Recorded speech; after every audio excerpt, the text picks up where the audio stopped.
You are listening to the ReRACEables Podcast.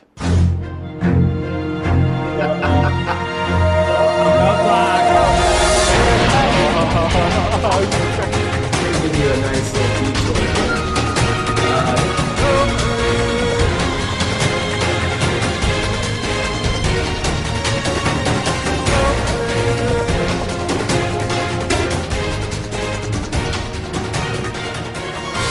Welcome back to the ReRACEables Podcast.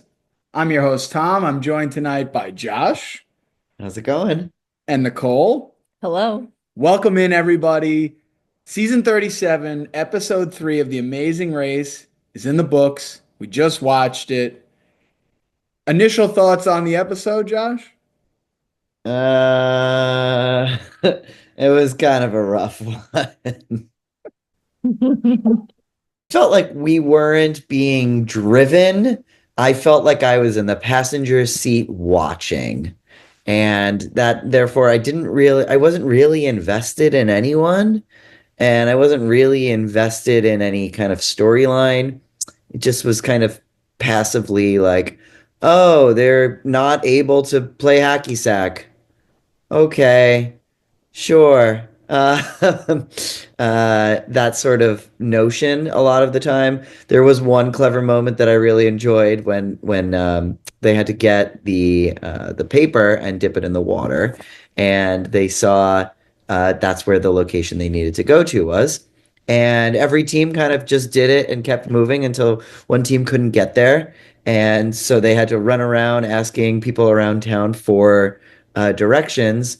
And the issue was that their paper dried out. See, like that to me was good storytelling, fun race, aha moments. But other than that, I did feel a lot of the episode just kind of happened passively. I think that's a good place to start with why Jasmin and Courtney lost. You didn't write down what was the revealed mystery word, and then you lost it. I mean, that says it all right there. And then the bus pulls away.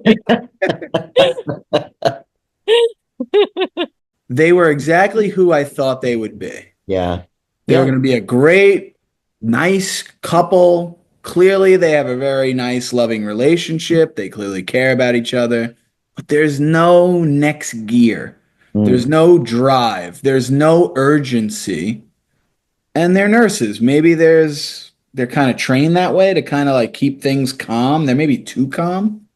I liked how she said during the origami challenge, somebody would have died by now. So at least they're self-aware. How would you have described Courtney's kicks? Like she was getting tickled in her side.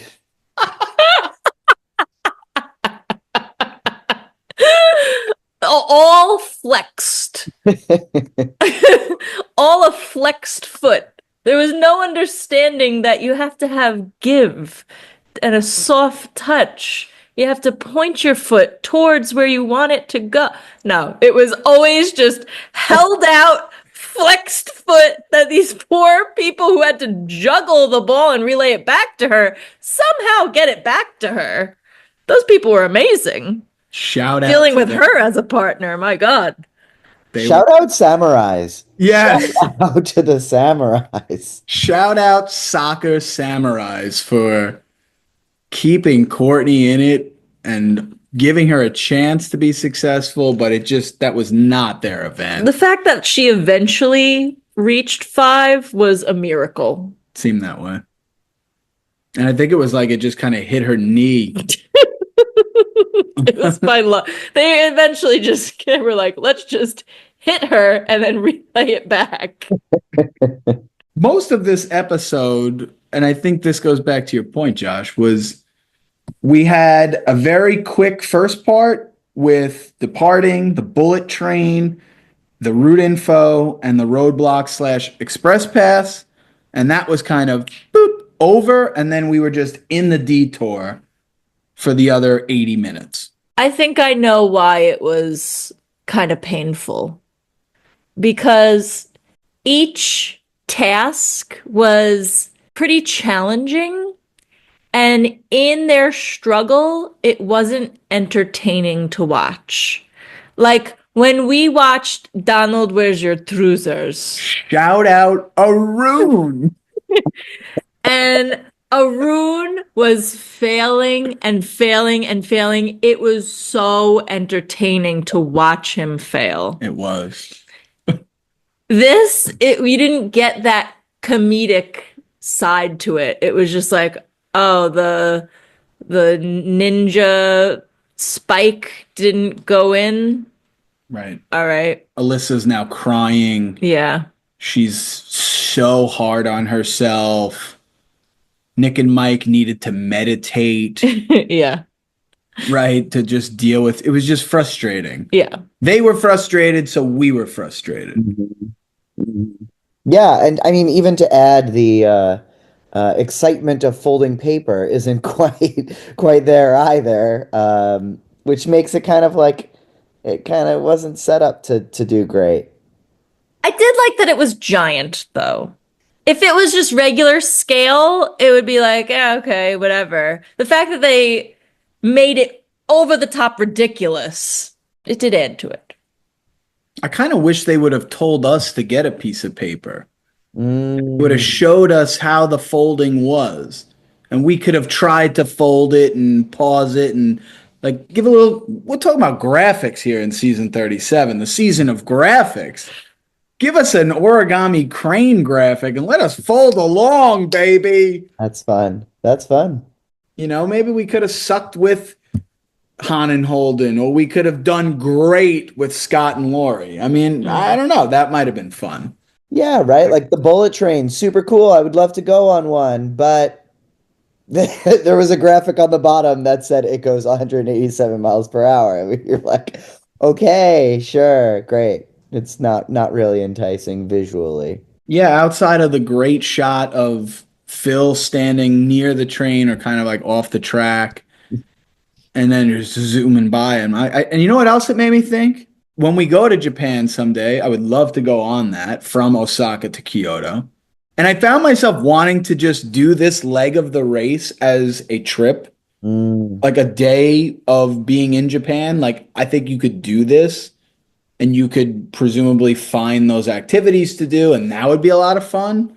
But I couldn't help but watch and say to myself, like, why don't we have bullet trains?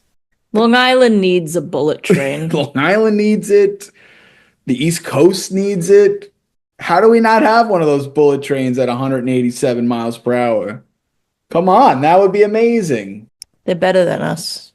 That's all there is to it. And we had the Fold It, which was the paper crane origami, versus the Fling It, which was the 3 spikes, the 3 ninja stars, and the 3 darts. Several teams went to the fling. They all seemed like they were going to have fun. They told us how they were excited about it. We saw Scott and Lori, Carson and Jack, John and Anna, Josiah and Alyssa, Nick and Mike, Bernie and Carrigan all go there. Would you say quickly? Yes, most. I mean, that's how the editing made it seem, but Fairly quickly, they all decided to switch. And literally nobody stuck it out. And then everybody ended up at the folding. You think that's game design? Is that challenge design? Was it too hard? I think they should have given them more than just 3 spikes to get it.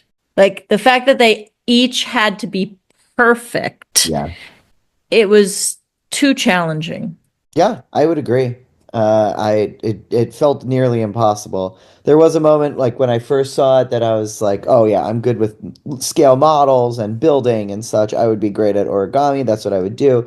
And then when teams started to go to the Fling It, I said, wait a second. Yeah, maybe the physical challenge is going to be easier. I'm not sure if you guys had that same counter. And then after watching them all leave, it was clear that everyone just wasted time going to that challenge. I think the logic that most teams went with of, oh, I want to be a ninja. I'm going to go over there. And then they put on the costume.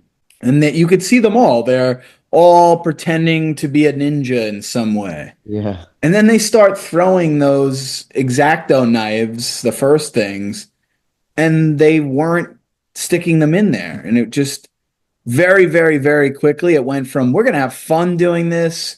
We're doing this for our boys, was what Scott and Lori were doing. And then, boop, like, we can't do this. And I think this is a huge lesson that on The Amazing Race, perfect is not what you're looking for. You're not looking for that. Yep. Yep. And I think the lesson, kind of like what we learned from the intersection of the origami, was you weren't going to really catch and pass anybody. But once you got there, you had to watch the demonstration, you learn a few steps, you went and did them, then you had to go back, wait for it. Nobody was going to catch you and really pass you unless you really sucked. The obvious progression was start with fling, that'll be fun. Oh, it's too hard, you have to be perfect, and move on to fold it, which maybe wasn't great television, but still cool. I think part of the reason why a lot of people picked Fling It too was because this is coming off of where everyone was a sumo wrestler. And I think it's along the same lines of like, oh, I'm in Japan. I have an option to be a sumo wrestler. Yes. Oh, I'm going to be a sumo wrestler. And it was great. And they had fun. And now it's, oh, you have the option to be a ninja. Oh, well, of course, I want to be a sumo wrestler and then I want to be a ninja. But it was very hard. It's not easy to be a ninja. Nor a sumo wrestler. Was there any particular team that stood out at the detour? Scott and Lori just nailed it Yes. as usual. Yes. Josh, are you seeing the Scott and Lori momentum train rolling here? I do see it. I do like them. I will say I have to I love Lori's power walking. Yes. Is running around her and she is power walking down the street. It's amazing. I think they're really separating themselves, and I'm glad we're talking about them because they deserved to be first place this leg. They deserve to be talked about. I think their communication is at the top, number one, and it's paying off for them. Yeah. They are working together. They are communicating better than anybody. Mm-hmm. And I think it's a lesson, like looking into future seasons and rankings of when you have the married couple for 25 years, how could you not put them above a team like Han and Holden, who are, it seems like they're kind of like bickering, but they're almost like belittling each other, but they're so smart that it's kind of constructive. Yeah, yeah. Well, their relationship is interesting because they're siblings, and so they are bickering at each other in a way. And even Nick and Mike said that. They were like, "Oh, that sounds pretty hostile." Oh yeah, they're siblings. I also want to point out for Scott and Lori, one thing that they did is they got to the Fling It and spent 2 minutes and said, "Nope, we're changing, we're leaving." So they're also not only having great communication, but also playing the game well. Yes. Adding on to that, how about at the roadblock? They get there, they catch up to Carson and Jack and Jonathan and Anna. Scott gets his 5 kicks in and is ready to tag Lori in to try to go for the express pass. And what does Lori say? Nope. We're leaving. We're out of here. We're going to just keep going. Let them get the express pass. Let's be in first and stay in first. I don't think every team's making that decision. And I like that they're thinking about let's mess with them psychologically. Yes. Yes, Scott. We need to get into the minds of the other teams. I like a little psychological warfare. Any other team you guys want to talk about first? Alyssa said that she played soccer, and yet Josiah did the challenge. Did anyone clock that? Yes. Not only did she play soccer, she was a Division I soccer player. Yeah, that was an interesting choice. I didn't really understand that. I think a lot of decision making that Alyssa and Josiah are doing is emotional based. Where Scott and Lori is just, okay, we're going to go? Okay, great. Boom, and they go. Yeah. Alyssa and Josiah, they're very hard on themselves. They told us how Alyssa sets a high standard. They get to the fling challenge and they probably spend a little too much time there because we can do it. We can do it. We're not going to give up. Emotion, crying. And and Alyssa breaks down. And I love how Josiah knows how to handle it. He comes to her aid.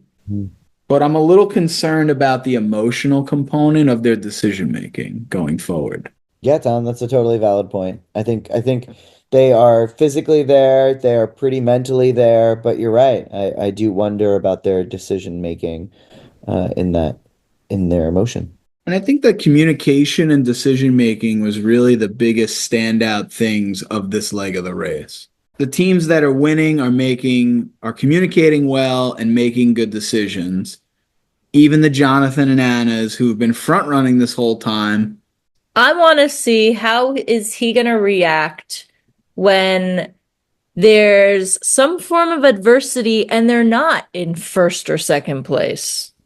Like when there's a real threat of danger, then how does he react?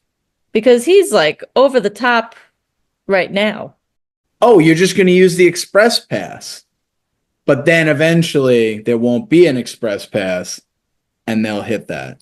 Or maybe they have a target on their back now because they have the express pass.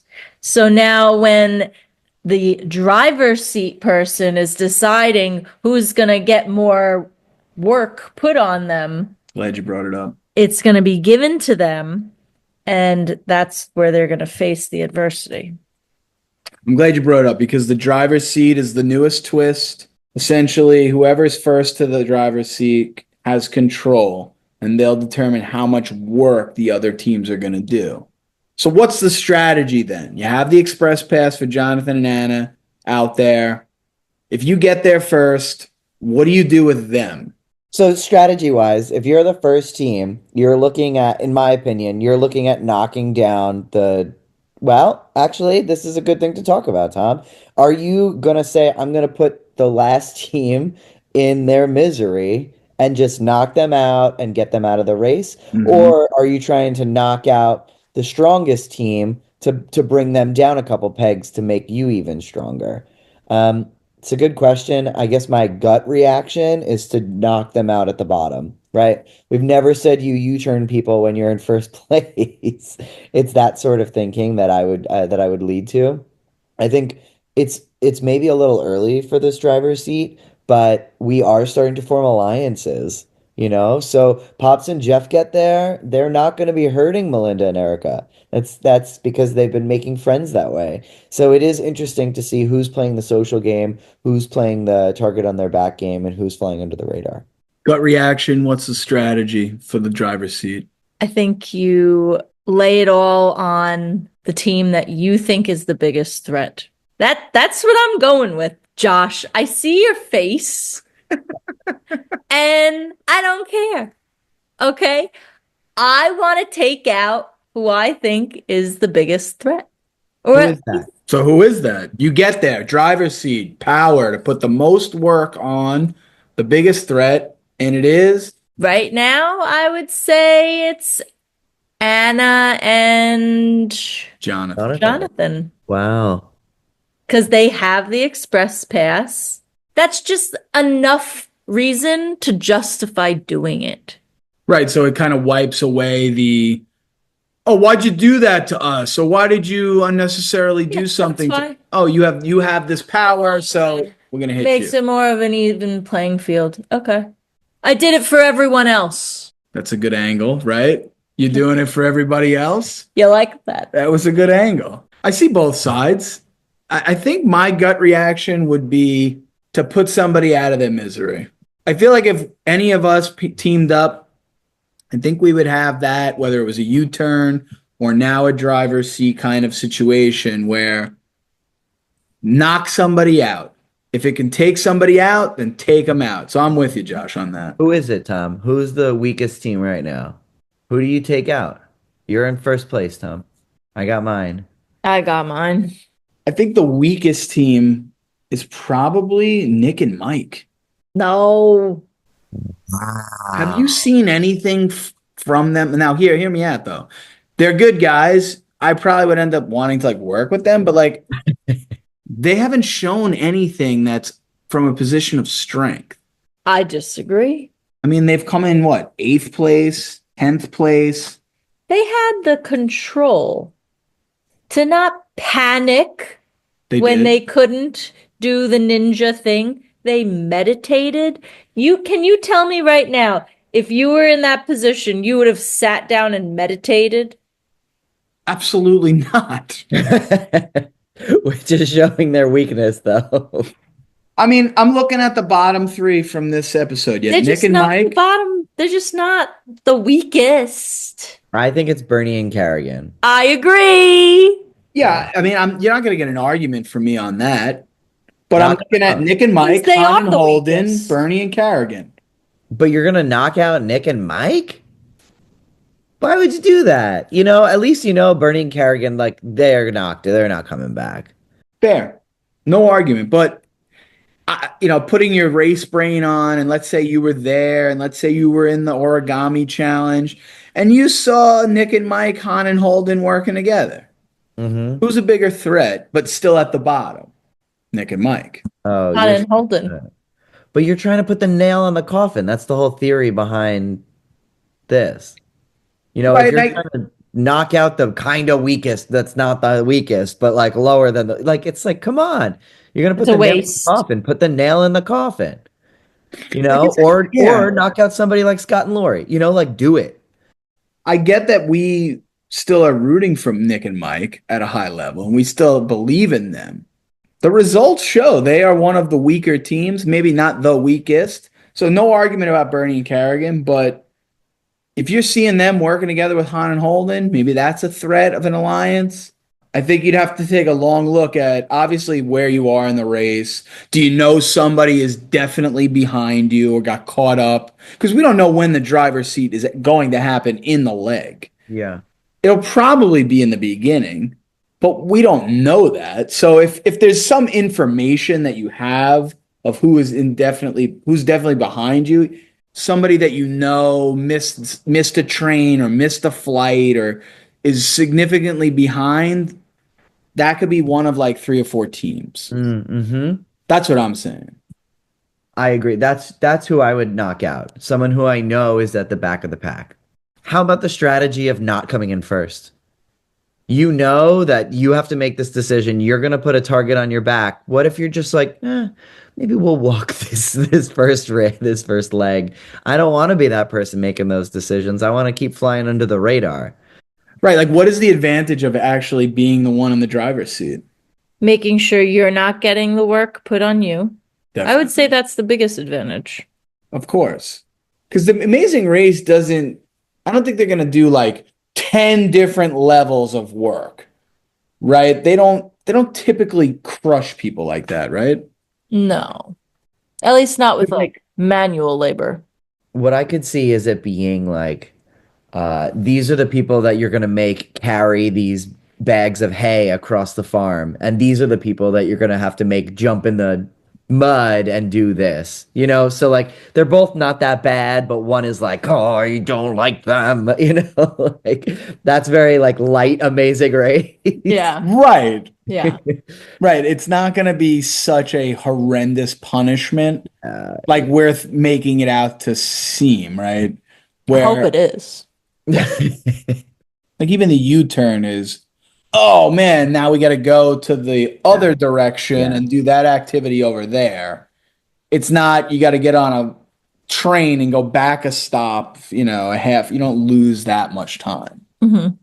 I have one more thought on the drive. Oh, go ahead. Yeah. One more thought. I always have a lot of thoughts. This thought is actually echoing Nicole. I wonder if there is merit to making Jonathan and Anna one of the whoever you're targeting, because they are the loose cannon. Like they are the team that if you give it to, they are going to be most mentally affected by it. And we've been talking about they're doing well, they're having a great relationship. If you drop this little tick into them, that might be the spiral that sends them to number 10. You're thinking like Lori, psychological warfare. I like it. Yeah, I mean, the Express Pass, though, I think is worth talking about. I think Absolutely. I don't know. How'd you feel about it? I like it. I like that it's kind of thrown in at this point, and it's like, ooh, when are they going to use it? It's kind of like a little thing, like a an idol in their back pocket, an advantage. You never know when they're going to use it. My question is, was it too easy to get? Yeah, It it felt was. really easy. It was too easy. And it was at the same location too. It didn't feel like there was any risk in going for it. No. Right. And it feels like there should be risk. Yes, I agree. Swim out to sea and have to complete a puzzle. And then when you don't get it, you're like actually hurting from it. Right? Like it's like first team who does it, you're like, why don't we just do it? Yeah. We're here. We got nothing to lose. One of the reasons they probably did it that way, if it seems like it's too hard, or if there's some level of commitment to even initiating trying, it's so much easier for people to just say, ah, they're already doing it. And then Yeah. everybody kind of like bypasses it versus we did get a little bit of a competition, which wasn't a bad outcome. I would have loved to see the contemplation between the bottom four teams saying, do we try to get this express pass so that we can maybe even use it the next leg? Like right after, right? You could have used it at the detour. And that could have been some sort of like, well, we're going to take the risk to try to jump ahead. Or do we just kind of keep playing our own game and not being in last? But we didn't really get that. We just kind of got teams at the top to staying to hacky sack. And then Anna just ended up doing it. I wonder if they'll go this direction with a twist. You won the express pass, but it was like a goodwill advantage in Survivor where you give it to somebody else. I think it's different in Survivor because it is a community-based game. This is a little bit less interpersonal and more introspective. I agree with Josh. Yes, there are alliances, but for the most part, you're running your own race. And that's why the express pass being a selfish, this is for us, makes more sense. Yeah. But I'm with you, Josh. I think there was something missing with the express pass. Do you like the express pet? Like, do we just say this should have been a fast forward? Do we say this should have just gotten you right to the end, skip the detour, and would have been exciting? At least you could have seen them go on the helicopter directly to the end. Adventure could have been fun. And raising the stakes a little bit, right? Not 5 hackies, you need to get 10 hackies. Or you needed to like go around the corner and do face painting and do the hackies. So then everyone is like wearing samurai face paint throughout the whole leg. I think you're onto something there. Like if you were going for the express pass, I get how they arrived at both had to do the 5, but I feel like it should have been really hard. Yeah. Like 15 kicks. Like you should have to really be able to, but then it's too hard. Is it too hard for people? Like, But that's the whole thing. That's what makes it exciting is that it Yeah. is hard. yeah. If it's too long and they're struggling, then Jonathan and Anna, then Carson and Jack maybe have to make different decisions about whether they're actually going to go for it versus the 5 and 5 felt so easy and so obtainable that they're like, okay, we'll go for it. And imagine Han and Holding and Bernie and Kerrigan at the end. They're both at the back of the pack and they're fighting to get this express pass or this fast forward or something. Like I feel like that would be so exciting. That would bring a level that we didn't see this episode. Are you listening, CBS? Are you listening? If I recall in previous seasons too, when they used the express pass, it just kind of like they got to the challenge and said, we're going to use our express pass. And they said, great, here's your clue. And then you moved on. Like there's no payoff anyway. Why not make it a fast forward and cut the express pass? Or find ways that there's a stipulation in the express pass. Like a rule, you can only use it in Europe. There needs to be a greater risk reward within it. Like if you go for it, what do you lose? Yes. like how Survivor does it with the big thing in the new era is you risk your vote. And it has exponentially made the game riskier, decisions tougher. Like if you go for, and I get fast forward, you go for it, you miss it, it kills you. You wasted a ton of time. You had to go to a separate location. Stakes are higher because the reward is higher, and maybe that's just what we're describing. But that's where I say, like, is there even a place for an express pass on the show?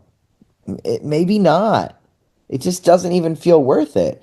If there's no payoff to use it, there's no stipulation of gameplay, there's really no heightened drama to get it. What are we doing with it? and they don't like to do punishments on The Amazing Race. No. Take away all your money and make you beg in the middle of Africa. Those were the days. Power rankings. I don't want to do power ranking. Are you being a sore loser? It's time to visit our power rankings, which there's a bit of a shakeup, folks.